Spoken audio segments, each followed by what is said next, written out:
My name is Shauna McPherson. I am home because of COVID and I'm on long-term disability, and so I started painting and drawing and parenting.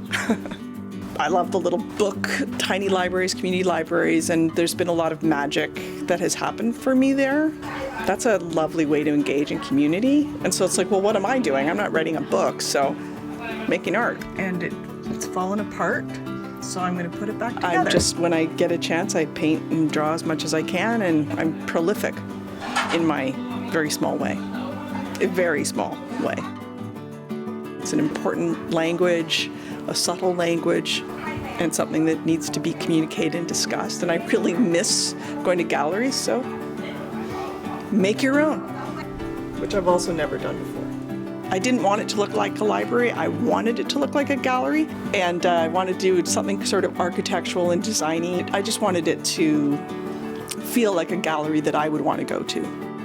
No, I don't have any building experience. The only seed that I would like to plant inside myself, oh, that's cute, and in my community, is that idea that it's important to speak in any way that we can, to say the truest thing that we can. Shauna, it looks fabulous from the side. This is kind of my goal, is that one child steps up and looks at it and just says, oh my God, that's so cool. I believe it's a Tiny gallery. It's opening. It is the opening of the EastVanTinyGallery. Welcome.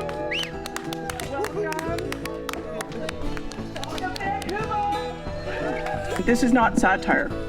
This is actually the real thing. And one thing I really missed is community, and the other one is art. So because I haven't been able to participate in those things, I've brought you all to me.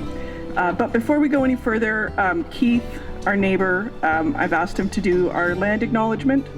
And I don't know, Keith, if you want to say a couple words.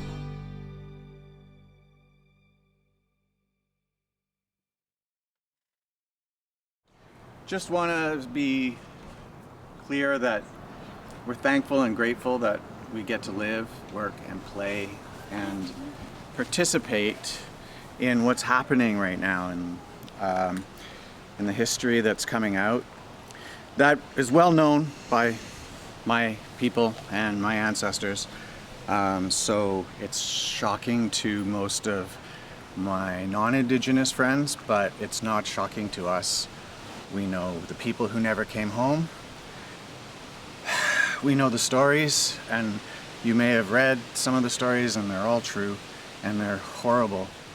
So just want to acknowledge that I'm grateful that people are finally listening, and it's important that we all understand our shared history so that we can move forward and heal from the past and then come together.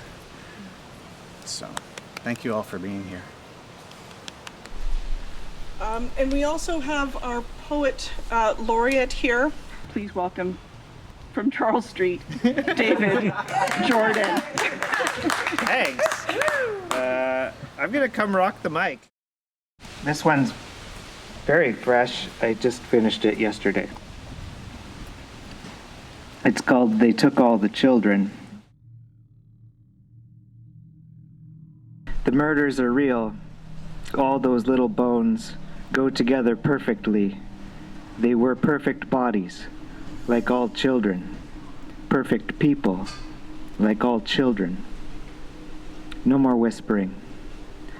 Who are you to dig holes like this, to fill them in with children? Who are you to carry that broken body out here to bury? Were you alone the first time? Did the moon turn away, hide her face from your chore? Was your cassock dirty, sweat chilling, cold on your back?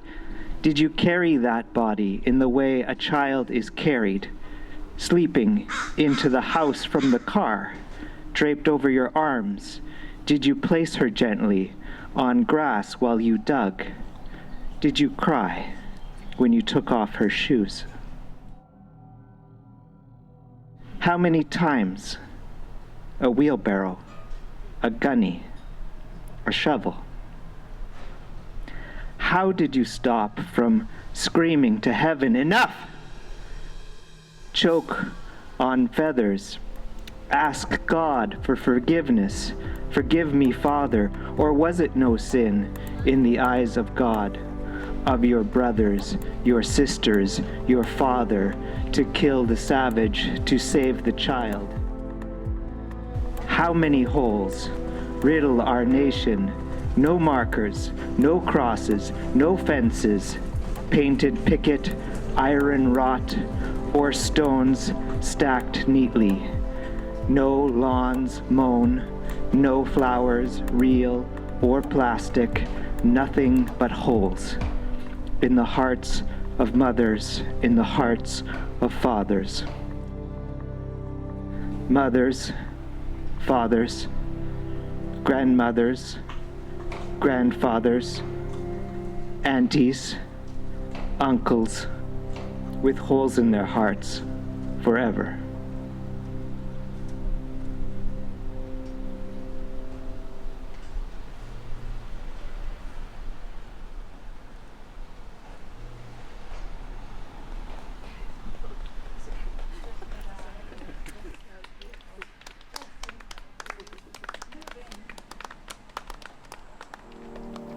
I'm really interested in how we can make tiny ideas encapsulate everything that is meaningful. And I think we're doing it as we speak. It's the reveal of the Tiny Art Gallery. By having these openings, we are creating the conditions and the context to have important conversations. And that's the whole point of having galleries and having art. Wow. So I kind of like the idea of creating the space for one artist to do something. You know, and the whole thing, the bio, the vision statement, as if it is a real gallery. You know, part of discovering a city, I think, is seeing what's going on in the art scene. It's pretty good, right? Yeah. That's one of my favorite things to do when traveling, is just to go to not just the big galleries, but the little ones too, and see what's going on. You know, it does seem to be a bit of zeitgeist, like what can we put out in community? That is imagination. Really like that one, actually. Maybe they are works of art. Like maybe we can go the next step and they're great works of art, and I don't know.